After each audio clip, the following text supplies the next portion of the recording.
Et on l'a appris donc il y a quelques minutes. Ce nouveau décès d'un casque bleu. Ce soldat est indonésien. Il avait été blessé le 29 mars lors d'une intervention donc dans le sud du Liban. Il appartenait donc à cette force d'intervention de l'ONU, la FINUL, qui opère déjà donc depuis de nombreuses années dans la région. Myriam Benrad, vous êtes politologue, vous êtes spécialiste du Moyen-Orient, professeur honoraire à l'université de Exeter. C'est le 6e soldat de la FINUL qui trouve donc la mort au Liban depuis le début de ce conflit. La FINUL qui ne cesse finalement de prendre des coups. La FINUL dont la mission est censée s'achever à la fin de l'année. Que va-t-il se passer ? Alors, tout d'abord, il faut quand même rappeler que la FINUL, c'est une force de maintien de la paix, qui a été dépêchée dans cette région, donc dans le sud du Liban, pour essayer justement d'opérer cette séparation entre les parties au conflit, à savoir donc la partie israélienne et bien sûr, alors on le sait, le Hezbollah qui mène depuis de longues années une guerre d'usure contre Israël. Ce qu'on a vu, si vous voulez, à la fin des années 90, début des années 2000, à partir de ce moment, donc le retrait finalement de l'armée israélienne du sud Liban, et puis l'interposition de la FINUL, on a vu tout de même, de manière irrémédiable, une progression des violences. Une progression des violences du fait de cette guerre d'usure livrée par le Hezbollah, parce qu'Israël a riposté, et puis surtout parce que je pense que le concept même finalement de force onusienne de maintien de la paix est un concept aujourd'hui totalement écorné en fait, qui a été écorné je dirais au gré de différents conflits, mais en tout cas dans le cas du Liban, on avait de plus en plus l'impression, avant même le 7 octobre 2023 et la relance, la relance des hostilités, l'ouverture d'un front au nord d'Israël, donc à la frontière avec le Liban, on avait l'impression que cette FINUL était quand même assez impuissante et puis en quelque sorte aussi assez abandonnée par la communauté internationale. Et là, on est face à des niveaux de violence exceptionnels, il faut quand même le dire, avec des bombardements très importants, une guerre asymétrique qui continue d'être livrée par les combattants du Hezbollah qui n'ont pas dit leur dernier mot, loin de là, des déplacements de population qui créent aussi une grande confusion. Et donc la FINUL, avec un mandat qui a été aussi affaibli au fur et à mesure de cette progression de la violence, se retrouve en quelque sorte démunie dans une configuration, comme je l'ai dit, de violence de très haute intensité. Myriam Benrad, vous restez avec nous. Vous nous faites le plaisir de rester un peu en fil rouge tout au long de cette édition. On va évidemment en reparler du Liban, puisque le cessez-le-feu, le soi-disant cessez-le-feu, on y reviendra avec vous, a été prolongé. L'annonce en a été faite hier par Donald Trump, prolongée de 3 semaines, à l'issue, donc annonce faite à l'issue de cette deuxième rencontre qui a eu lieu à Washington entre représentants libanais et israéliens. On revient donc sur toutes ces annonces avec Marion Meyer. C'est entouré d'ambassadeurs et de membres de son gouvernement que Donald Trump prend la parole à l'issue d'une réunion préparatoire aux pourparlers entre le Liban et Israël. Nous avons eu une excellente réunion avec les très hauts responsables du Liban et les très hauts responsables d'Israël. Ils ont accepté 3 semaines supplémentaires de cessez-le-feu, je suppose, sans aucun tir supplémentaire. Une première réunion avait déjà eu lieu à Washington le 14 avril dernier, la première depuis 1993. Les États-Unis avaient imposé une trêve de 10 jours qui arrivait à expiration dimanche soir. Donald Trump, qui se pose en grand négociateur, affirme qu'un accord de paix entre Israël et le Liban est possible dès cette année. Il s'attend même à une rencontre entre les deux dirigeants dans les semaines à venir pour instaurer une paix durable. Quand on regarde le Hezbollah, on voit que tout le monde semble s'unir contre lui. Ils sont donc tous deux très unis sur ce point. Et je pense qu'il y a de fortes chances d'instaurer la paix. Je pense même que ce sera facile. Mais loin du bureau ovale, la réalité sur le terrain est tout autre. Une frappe israélienne dans le sud du Liban a fait 3 morts jeudi selon le ministère libanais de la Santé. Le Hezbollah a lui annoncé avoir tiré des roquettes vers le nord d'Israël. Donald Trump s'est dit tellement optimiste qu'après donc cette prolongation du cessez-le-feu, Il envisage éventuellement un vrai accord d'ici à la fin de l'année. On en est très très loin. Oui, on en est très très loin et d'ailleurs on parle de cessez-le-feu quand même parce enfin dans la parole présidentielle américaine aujourd'hui, on passe en l'espace de quelques secondes de l'admission finalement de ce qui est un cessez-le-feu très fragile, il le dit lui-même. Et puis des grands plans de paix, de pacification du Moyen-Orient. C'est d'ailleurs quand même aussi, je renvoie à ce qui avait été promis l'automne dernier par Donald Trump concernant la situation à Gaza, qui est totalement oubliée actuellement. Est-ce que c'est le scénario qui se prépare pour le sud du Liban? Donc on a une déconnexion de plus en plus importante entre ces promesses de paix, cette parole présidentielle américaine qui est quand même la parole de la puissance hégémonique mondiale et qui par ailleurs entend aujourd'hui faire la pluie et le beau temps au Moyen-Orient, et une réalité de terrain, vous l'avez vu, en fait, qui est une réalité de désolation, de dépeuplement des zones qui sont bombardées, avec non pas, en fait, la perspective, je pense, d'un désarmement du Hezbollah, mais l'éloignement, en réalité. Enfin, si on parle d'Israël et de la stratégie israélienne, c'est une stratégie d'éloignement avec de vastes zones démilitarisées, dépeuplées, qui éloignent la menace. Donc ça montre aussi quand même que entre ce que les Américains nous disent en termes de paix, de conciliation entre les partis et la réalité militaire, les objectifs qui sont poursuivis dans ces guerres, on a une grande divergence tout de même. Donc Israël tient effectivement à cette fameuse zone tampon inhabitée, donc de l'autre côté de la fameuse ligne jaune. Est-ce que le Liban peut accepter une chose pareille ? C'est 6% du territoire. Finalement, c'est un peu le fait accompli, en quelque sorte, parce que là, on parle du Liban, mais souvenez-vous, quand on a eu des violences dans les provinces syriennes du sud de la Syrie, donc dans la région du Golan, on a eu aussi une intervention israélienne, un processus de démilitarisation, de déplacement de population. Alors, c'était peut-être moins intense que ce qu'on observe au Liban, parce que le Liban, c'est le Hezbollah. C'est l'adversaire, en fait, le plus puissant contre Israël. Il était d'ailleurs, ce Hezbollah, avant 2023, plus puissant que le Hamas, en réalité. Et aujourd'hui, on a un pays, en fait, qui se referme, disons les choses, qui s'est senti assiégé, un pays qui s'est senti assiégé, qui se sent encore assiégé, l'État d'Israël, et qui a décidé, en effet, de dépeupler, démilitariser de manière large, extensive autour de ses frontières. Et donc, ça vient discréditer quand même la parole de Donald Trump qui nous promet la paix, le respect des frontières, le respect d'un certain nombre de règles, mais en fait, on est plutôt dans le fait accompli, comme je l'ai dit. Et puis, ça rend la communauté aussi internationale...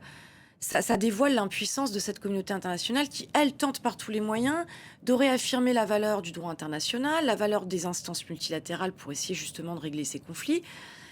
On a plutôt l'impression d'une progression, encore une fois, des logiques militaristes, des logiques du fait accompli, de la force, en quelque sorte, contre le droit. On va y revenir justement sur cette question de droit et que peut faire la communauté internationale, et notamment européenne. Juste un mot sur le désarmement du Hezbollah qui est souhaité officiellement, en tout cas, de part et d'autre. C'est mission impossible.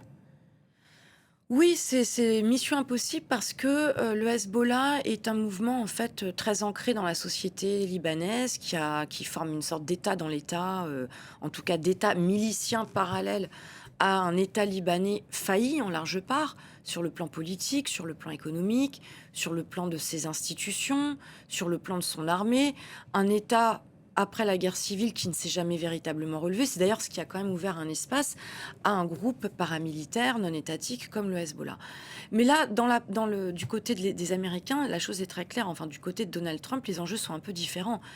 On a les midterms qui vont arriver et il faut absolument reprendre la main sur le narratif de guerre en vendant en quelque sorte à l'opinion publique américaine une victoire qui n'en est pas une, on a bien compris, ou enfin une victoire en demi-teinte, mais il faut absolument vendre qu'on a réalisé quelque chose, qu'on a quand même remporté des succès face au Hezbollah, face à l'Iran, et que les États-Unis ressortent de ça renforcés quant à leur influence dans la région, quant à leur alliance stratégique avec Israël, etc. Mais ça n'est que... Bien sûr, quand même, quand on regarde le terrain, on est dans le domaine du discours et pas vraiment pas du discours performatif. Ça, c'est sûr, puisque sur le terrain, la situation est catastrophique. Bien, Benrad, vous restez avec nous. On vous reprend tout à l'heure. On va regarder un petit peu ce qui se passe cette fois du côté de l'Iran, hein, où la partie de poker menteur se poursuit avec les États-Unis. Aucun signe concret d'apaisement entre les deux pays. Le détroit d'Ormuz est toujours bloqué. Hein, le double blocus se poursuit. Et un troisième porte-avions américain est même arrivé dans la région. On fait le point avec Axel Simon.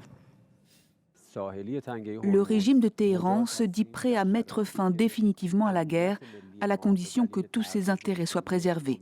C'est le dernier message porté par les autorités iraniennes à la télévision d'État. Nous l'avons dit dès le début, nous n'acceptons ce cessez-le-feu que s'il constitue la première étape vers la fin de la guerre sur tous les fronts, dans le respect de nos revendications et de questions telles que le contrôle du détroit d'Ormuz et la levée des sanctions. Les affirmations selon lesquelles l'Iran est fragmenté ou incapable de prendre une décision sont infondées. Une déclaration qui intervient après que Donald Trump a évoqué des divisions au sein du pouvoir à Téhéran.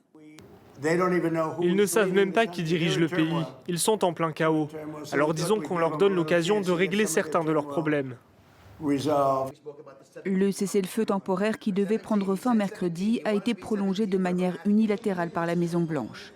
Les échanges entre les États-Unis et l'Iran se poursuivent sans que soient annoncées de nouvelles tractations officielles à Islamabad. Donald Trump a assuré ne pas être pressé de parvenir à un cessez-le-feu définitif et ne pas avoir l'intention d'utiliser l'arme nucléaire. Pourquoi j'utiliserais contre eux l'arme nucléaire alors que nous les avons complètement anéantis de manière conventionnelle ?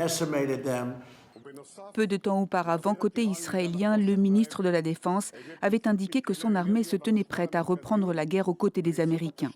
Les tensions se cristallisent également autour du détroit d'Ormuz, soumis à un double blocage de facto, américain d'un côté et iranien de l'autre. Un bras de fer qui pèse sur les négociations et qui pourrait à tout moment remettre en cause la trêve annoncée par Washington. Et puis après l'Ukraine hier, c'est donc le Moyen-Orient qui domine les discussions du sommet informel qui réunit en ce moment les dirigeants européens à Chypre. Au menu de cette deuxième et ultime journée, un déjeuner de travail avec notamment les présidents du Liban, de l'Égypte, de la Syrie et le prince héritier de Jordanie. L'objectif des dirigeants européens, c'est s'engager davantage pour la désescalade au Moyen-Orient. On va entendre la chef de la diplomatie européenne, Kaja Kallas, suivie d'Emmanuel Macron. On les écoute. Ce qui nous inquiète aujourd'hui, c'est que les négociations qui ont lieu en ce moment ne portent que sur le dossier nucléaire, mais la question du programme balistique iranien devrait être abordée aussi, ainsi que le soutien de l'Iran à ses proxys. Nous sommes très clairs aussi sur le fait que la liberté de navigation n'est pas négociable et que le détroit d'Ormuz ne peut être bloqué et doit être ouvert sans délai. C'est très important qu'on puisse retrouver plusieurs des dirigeants de la région, apporter notre soutien au Liban de manière très concrète. L'Europe doit s'engager encore davantage. La France organisera une conférence de soutien. Se nourrir justement de toutes les contributions des Européens est important. Et ce sera aussi l'occasion avec la Syrie et la Jordanie, entre autres, de pouvoir se coordonner. Ils sont impactés par la situation dans la région. Myriam Benrad, on a vu donc que les Européens ont clairement été tenus à l'écart donc de cette guerre lancée par leurs alliés, leurs supposés alliés, peut-on s'interroger. Elle a bien du mal à faire entendre sa voix, l'Union européenne. Alors, elle a du mal à faire entendre sa voix et en même temps, je pense que l'Union européenne, aujourd'hui, elle est centrale comme finalement gardienne de la norme internationale, gardienne d'un certain sens de la coopération internationale. D'ailleurs, ce sommet, quand même, est consacré à un principe, celui d'une assistance mutuelle en cas d'attaque contre les intérêts européens. C'est une forme, quand même, de relance à travers le modèle européen des valeurs, comme je l'ai dit précédemment, du multilatéralisme, qui en a pris quand même un gros coup à travers ces crises, qu'on parle de l'Ukraine ou des conflits au Moyen-Orient. Donc, elle est quand même centrale, l'Union européenne. Tous les regards sont tournés aujourd'hui vers la réaction des Européens. Donc, ça n'est pas non plus de l'impuissance dans la mesure où on attend aujourd'hui que les Européens fassent la différence face à ce déchaînement de forces brutes qui, en réalité, on le sait, ne mènera à rien. Et on le voit avec l'impasse de la guerre qui a été décrétée en effet par les Israéliens et les Américains contre l'Iran. Alors, ils n'ont pas perdu la guerre, mais ils ne l'ont pas non plus gagnée. Et puis, on ne voit aucun progrès, en fait, par rapport à tout ce qui est dit sur le plan politique, économique, ce qui est promis aux populations. On voit bien que ce déchaînement de forces brutes ne conduit à rien de concret, à rien d'acceptable, et que forcément, cette parole, cette approche va s'user, va se heurter quand même à la réalité qui fait que les populations, il va falloir à un moment ou à un autre leur trouver une issue sur le plan diplomatique, sur le plan de la reconstruction des infrastructures, etc. Donc je crois quand même que l'Europe, en fait, malgré, entre guillemets, son impuissance, est aujourd'hui très puissante. Les 27 avaient refusé, on s'en souvient, donc d'intervenir pour débloquer le détroit d'Ormuz à la demande des Américains, tant qu'il n'y aurait pas de cessez-le-feu. Ce cessez-le-feu, maintenant, il est entré en vigueur, bon, avec plus ou moins respecté. Que peuvent faire très concrètement l'Europe à présent pour intervenir et participer à une désescalade? Enfin, là, c'est intéressant parce qu'on voit que l'Europe met des conditions. Donc l'Europe est quand même toujours l'allié des États-Unis, ça n'est pas remis en cause sur le plan militaire, sur le plan d'un certain nombre d'intérêts partagés. L'Iran a par ailleurs attaqué Chypre, quand même, c'est symbolique que ce sommet, bien sûr, soit organisé à Chypre. L'Iran s'est attaqué aux intérêts occidentaux de manière plus large, dont les intérêts européens. Donc l'idée n'est pas de dire qu'il n'y a pas de convergence de vues et d'objectifs contre l'Iran aujourd'hui.